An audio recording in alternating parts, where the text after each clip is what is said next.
Hello everybody, Glass Half Dead here, and today I want to take a look at who watches the Metawatch articles that GW puts up on their website. Well, there was an article, it was not illuminating. However, there was a 40-minute interview with the supposed creator, lead designer of Kill Team. So I thought I would see, look, a lot of people want to watch a 40-minute interview. Okay, that's cool.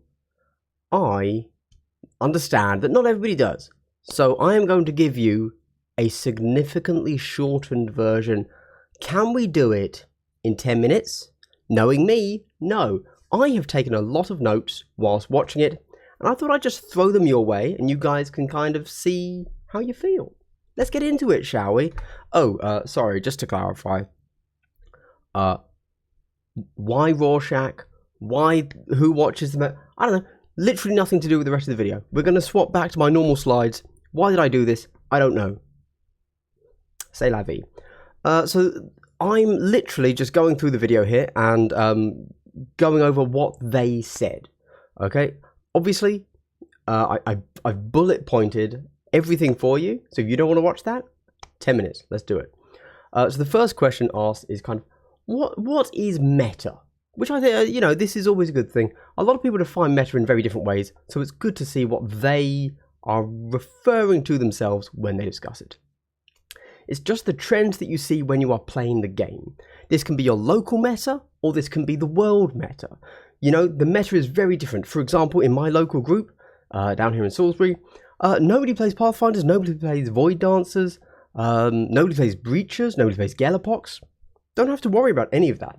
My local meta is very, very different to the worldwide meta. And that's the same for many people, okay? So whenever you're seeing one of these tournaments, maybe, these tournament results where, whatever, I don't know, heavy intercessors have taken first in some small tournament, it's a local meta issue. It's not in any way indicative of the larger meta, but there's very little ways for us to know that. The meta in Kill Team, they say, changes primarily due to releases, and they touch on this a little bit later, as opposed to rebalancing. But it's also habits and trends. So they call out, for example, i.e. Vetguard started as, from the first box, from the Arctaris box, everybody agreed that Vetguard were the worst team. Vetguard, if you go back and look at the battle reports there, Vetguard didn't win a single battle report, right? Commandos were clearly, without a shadow of a doubt, the better team. But now, just through game knowledge, through habits and trends, people have discovered that actually, Vetguard are the significantly better team in that matchup. And this is another factor of meta. Oddly, things cannot change, but the game still changes. But that's not the game changing, that's the meta changing. Also, when you're looking at meta and what define that, once you define what meta is, you can look at what is then best in the meta, which comes over to the data. So it's great to have opinions, but also fuck your opinions. The objective data that they use to balance the game is based on tournament data. They don't mention BCP, which is interesting, because I'm sure that is where they are getting their data, at least on the back end, if not actually scraping BCP. I'm sure that is the data they're using, because in case you're unaware, in 40k, or GW kind of announced that BCP is the official tournament app. So it's odd that they don't call out BCP in the interview, Odd. Oh, stop the press. Stop the press. If you're still here, oh my god, has it been 4 minutes? Good luck 10 minutes, right? Here's a comment for you. Drop this comment down below, guys. Through this 40-minute interview, and it's an edited interview, okay? Obviously, of course they are. But through this interview, they didn't say many mechanics, but the lead designer of Kill Team made a rules mistake. If you've watched it, do you know what the mistake was?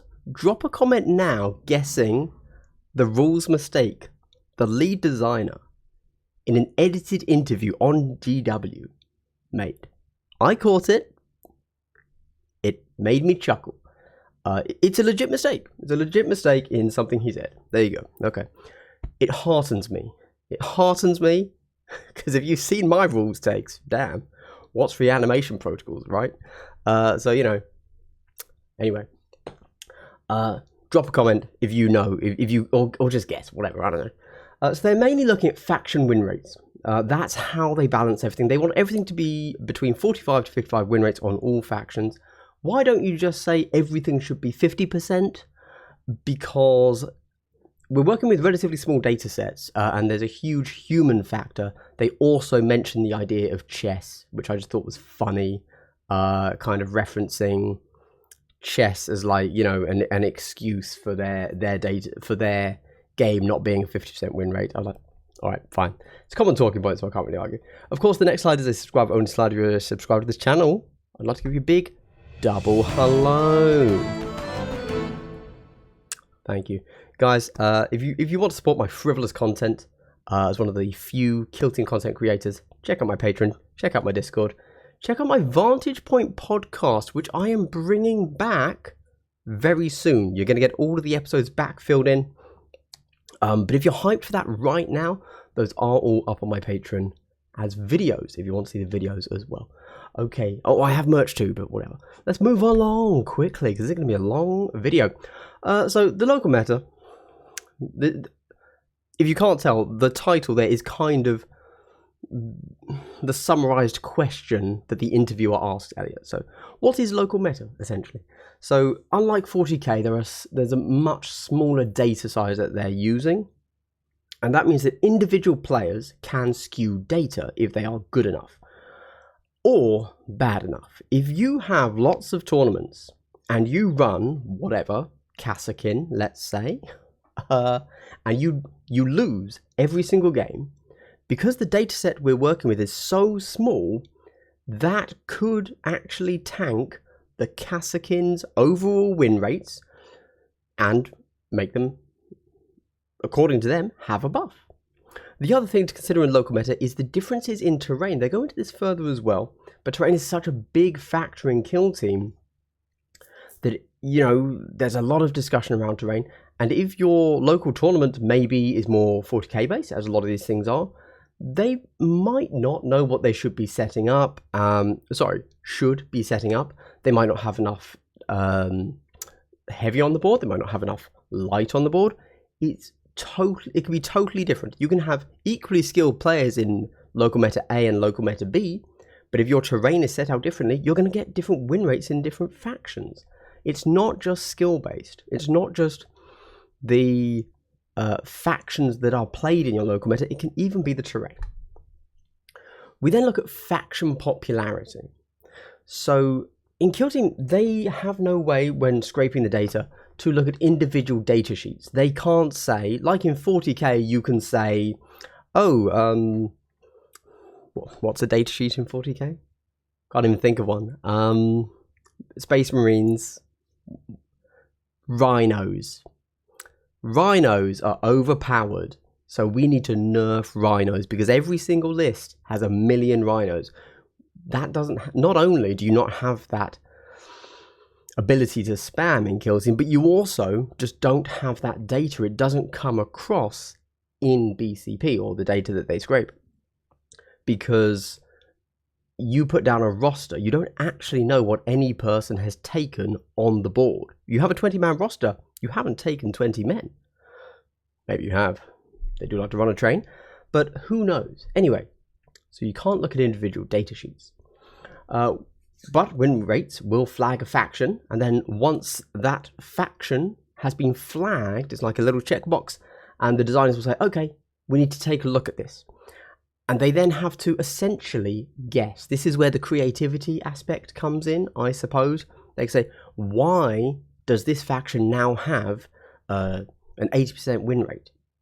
They can't look at the data again and say, oh, it's because everybody takes this weapon. It's because everybody's spamming, you know, whatever, silent sniper rifles. Nope. We have to guess. Apparently one of the ways they do this is they talk to community members. Still waiting on my cool G-dubs. You know, emails open anytime. Anytime you want to know how the bottom brackets are running, give me a heads up. Yes. So they've implied that they talk to community members, who many are TOs, but also just, I assume, top players. And they say, hey, we've seen this win rate. From your experience, what's going on? And they will then, you know, use that as a factor in their balancing, as opposed to them just having to guess. We then have, they mentioned a little bit like, that doesn't tell you what's fun to play though. This was just very quickly skimmed over. Obviously this could have been an entire podcast on its own. But it's hard to figure out what's fun just from what's winning. Because that's not capturing the data in any way. So they also don't want to remove the fun when nerfing a team. Pick rate. So it's not just the win rate that matters, and not just the win rate that makes them balance things. Intercession is the most played faction, but it has around, according to them, a 45% win rate. Now that's within line of where they want their win rate to be. So they're not going to get buffed, they're also not going to get nerfed. Kasrkin have roughly the same win rate of 45%, but instead of being the most popular faction, they have a 1.5% pick rate, which is pretty tiny. Now, of course, there are reasons for this. The model availability is undoubtedly, you know, and release date time is undoubtedly an issue for the Kasrkin's low pick rate. But also, they mention cognitive load. Somehow they forgot to mention that free rules might be a reason that Intercession are played more often, because you can't mention that, of course. Could you? No. We can't imply that material circumstances... Okay. The pick rate can also show balance issues, even if the win rate is fine. So if you have a faction that is never picked, essentially, you know, one person plays them, but they play them real good, then you can look, and they're going to have a really good win rate because they're doing okay with that one player. But if it's literally just that player that picks them, that will flag not a win rate issue, but a pick rate issue. And I've kind of spoken on this a little bit before in the past, but GW has in the past, I want to say it was with either Gene Stealer Cults or Thousand Suns back in either 7th or 8th, where they buffed them and they called out the fact, maybe it was 6th, I don't even know, I'm old, but they called out that this team's power, this faction's power is fine, but nobody plays them, so we've buffed them just to bring them to people's attention. There you go. And that's essentially what a pick rate buff might be. Now, obviously, you know, a little bit dicey there. Like, if the faction's fine, you probably don't want to buff them, but they're open to it. How, though? Great question from me. Great rephrasing there. So the data that they get informs what they need to look at, but it doesn't define what they're going to do. Obviously, that's not how data works. In 40k, you have points values. We don't have that here. In 40k, it is very, very common to simply lower, or I don't know why my hand went up when I said lower, to raise or lower a points value, and that is the balance change that you make. I don't know why I put not a level. Oh, that was meant to be lever, not a lever. It's not a lever they can pull, sorry. Of course, Kill Team is easier to balance than 40k because everything is just so much more rigid. And we all love a good rigid thing. However, lots of changes are bad. I've kind of mentioned this before, but it's actually pretty cool to see GW, the lead designer, confirm it. Lots of changes are bad. Changes should be concise and impactful, aka the smallest change with the biggest effect. For example, like let's look at Hyrotech Circle. Terrible team. Terrible team. I've been playing them a lot the last few weeks. Terrible team. I can't win with them. I'm a bad player, playing the worst faction, spec faction. What am I doing to myself? Whatever.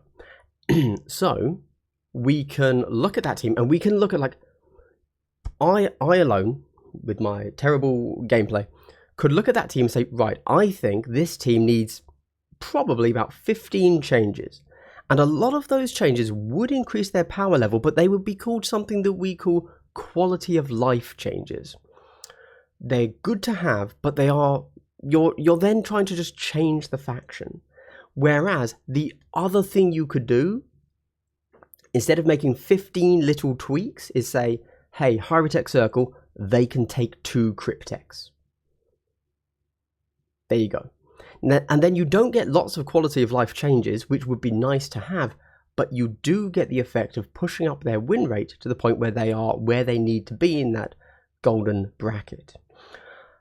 However, with the example I just gave there, they want to stick to what's in the Kill Team box. They don't want to give you additional models for balance. So the +1 model only works in very slim circumstances. Obviously it worked for the Kroot because they allowed you to take 1 less model than the Kroot box allows you to take. It would work for things like Intercession, Legionary, Phobos, because there are more models there. Sorry. But it wouldn't work for everything. You can always remove a model. Obviously, that's easy. If something's too strong, you just say 1 less model. And they prefer to balance the game like that because it's less cognitive load. If you're carrying around your rulebook, we're all using Wikipedia, but let's not, whatever. And you have to remember 15 different changes, that's huge. You're going to forget those. If you just have to remember 1 less model, nice. They prefer to tweak the rules, change a distance.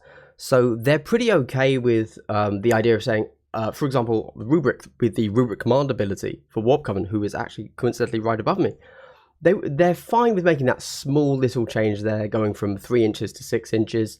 They're cool with that, but they don't want to rewrite a rule. They would rather buff an existing rule to the point that it works, as opposed to a rewrite. Cool. Popularity. What is the meta? Good question. So this is just the guy talking about, like, is it popular? Which is a bit of a weird fluff piece to do, because it is obviously official GW media, but whatever. So they mentioned that tournament attendance has doubled within the lifespan. I suspect not just tournament attendance. I imagine when he says that, he's thinking of Warhammer World, I guess. But also number of tournaments. If you go back and you look at the number of tournaments a year and a half ago, 18 months ago, there weren't many. We were scrabbling around. Now, there's enough that I have decided to go ahead and do a weekly roundup of tournaments, past and previous, because there's so many. We're getting like 20 a week, which is like really good. So that's a huge amount. He mentions that there's a lot of international players, calls out Spain and Poland, then oddly also calls out Philippines. I think that was more because, he's just saying, oh yeah, I've seen that there are, Filipino players, and obviously that's other side of the world sort of thing. And you might be thinking, why not mention Australia, where there are probably more players than in the Philippines? Because, of course, he's talking about international, and England still owns Australia. So there you go. However, most of the Kill Team tournaments are 1-day tournaments. He mentions this because a lot of 40k tournaments are 2-day tournaments. And he kind of puts that down to the fact that Kill Team is a smaller game with a faster kind of vibe to it. I've got to be honest, I would love to see how well Kill Team does if there were more 2-dayers. But I also feel from the very anecdotal people that I know, I can definitely see a lot of people being up for a 1-day, but not a 2-day. I can't really quantify why over 40k, but that's the vibe I get. I could also be completely wrong. Terrain. Terrain is huge. So, yeah, it's massive. He calls out the fact that terrain is a huge issue. There are very different schools of thought between different metas, because of course this is ultimately a meta watch. They're talking about meta. It would be good, and he calls this out, it would be good to be more consistent across multiple tournaments, which is an interesting thing to say. Obviously, because forget GW, they haven't given us any guidance, apart from Warhammer World, which wasn't any sort of official guidance, right? But it's like, they have put out their tournament layouts, which are pinned in my Discord if you want to find those under the terrain tab. But really, we're following kind of the community, the meta, if you will, of some of the bigger tournament places, like Spain, like Poland, and of course, like London. But not everybody does it the same. And when it comes to the smaller tournaments, we have no idea what they're doing. Are they playing on Planet Bowling Ball? Are they following what the big guys do? Are they just doing their own thing? We have no clue at all. He also calls out that vantage point is always a concern, which I think is the next slide.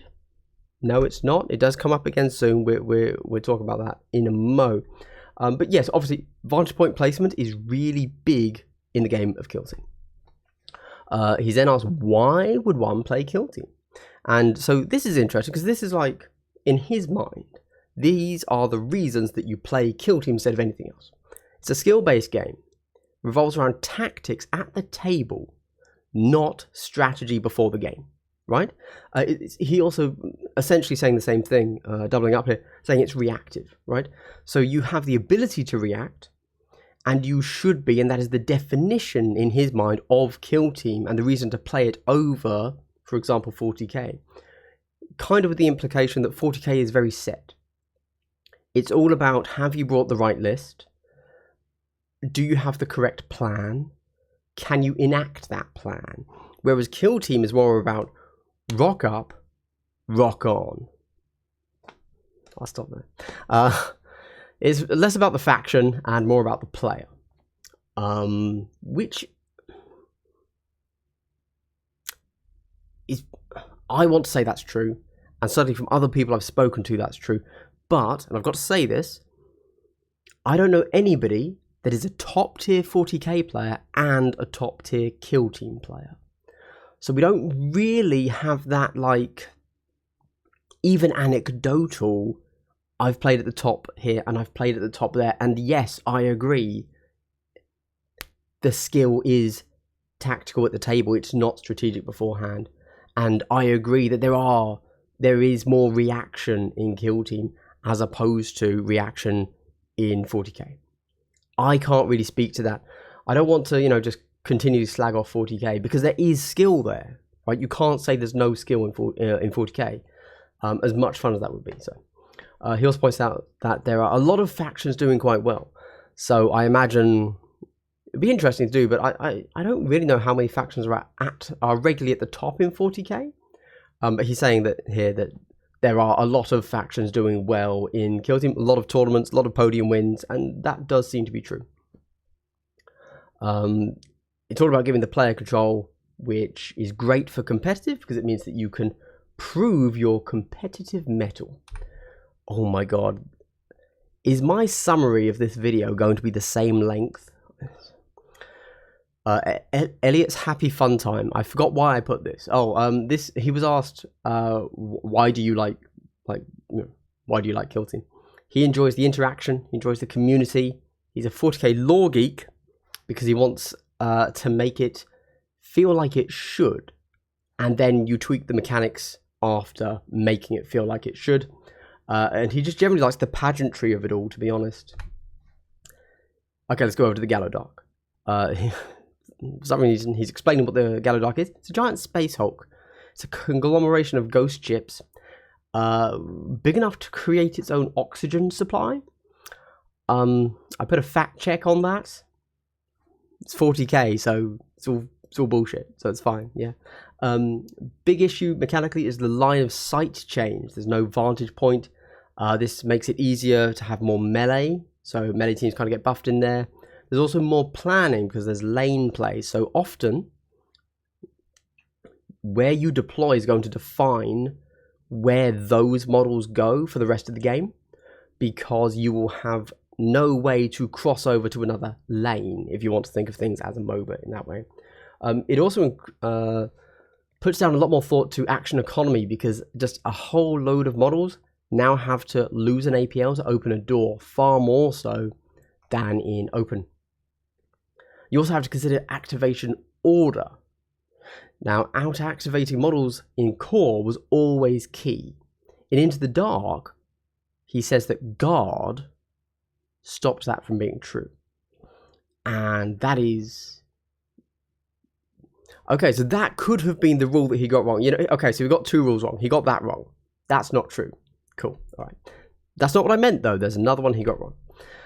So looking at the Into the Dark trends, the Gallowdark trends, this over core, he calls out Gallowdarks are better in Into the Dark than core. And I'm just thinking back, and it was the Invitational where, if I recall, in the finals against Ace, I believe Gallowdarks won on the open board and lost on Into the Dark twice. So again, whatever. It's much more melee oriented. He specifically calls out Reavers as being better. I assume that's just bait for the 40k players that really want Reavers to be good. It's not happening over there, so maybe it happens here. He also calls it Blast is good because he gets to leave the 5 up. And he calls out Operatives as being resources. I think this is a nice way to think about Kill Team in general. You're allowed to lose models. They are a resource to be spent to do a thing to get VP. They're not things that need to stay on the board for the whole game, you know? So he calls out Operatives as resources. I thought that was good. Let's, oh my god, we got to power through. Oh my god. This is going to be the same length. Oh, this is cringe. Talking about the Critical Ops pack. He says that it's for match play, not just casual. It's a new way to play, and it is sold out, which is interesting to say. It's supposed to simplify and streamline the core, but still have more options. You can randomize it if you wish, but tournaments should, he says, pick layouts. Archetypes being rebalanced with more even balance and simpler. There you go. Big discussion in the community, he says, on terrain layouts due to silent snipers on vantage behind barricades. That is true, as we are aware. And here we go. He says that Necron Deathmarks are silent snipers. Is that a hint? Is that a hint, my boys? My girls? I don't know. Or did he get it wrong? I propose that the Deathmarks will become silent snipers purely for his own ego, so that he can say he wasn't wrong. He was just playing a future version of the rules. That's what I do. That's what I do, at least. And then they specifically call this out. They do want you to have access to silent snipers on a vantage point in cover. That is intentional. That is the intent. However, if it's broken, they are willing to remove it. Why? Okay. So what's next? This is obviously just a pure fluff piece. He's excited to see the next factions. Oh, I'm shocked. Wow. I thought he was going to say, game's done. Don't buy the next box. He says, unlike 40k, they update Kill Team by releasing new things instead of updating old factions, which is, of course, true. Which is cool. And he just straight up calls out 40k power creep, which I thought was quite funny. And he's saying, we don't do that. Which is true, they don't. Pickrate. I don't know why this is all the way down. No, this is done. We're done. That's it. Of course we're done. Which means if you made it to the end of the video, I'd like to give you a big triple hello. Wow. How about that, guys? Well, chaps, I said it was going to be a 10-minute video. Actually, I've just saved you 10 minutes of watching that. So there's still a 10-minute factor in there somewhere. Anyway, thank you for watching the whole video. If you have, it's really cool of you. Did you see that Necron Silent Sniper rules blunder coming? I don't know. Do let me know in the comments, though. Go back, edit your comment, and say if you caught it or not. Thanks for watching, everybody. I will probably see you next Tuesday. Oh my god, have I actually set up a video schedule where I can say see you next Tuesday? Wow, that was not intentional, but I will do that every Tuesday now. See you next Tuesday for the next Intel drop. Goodbye.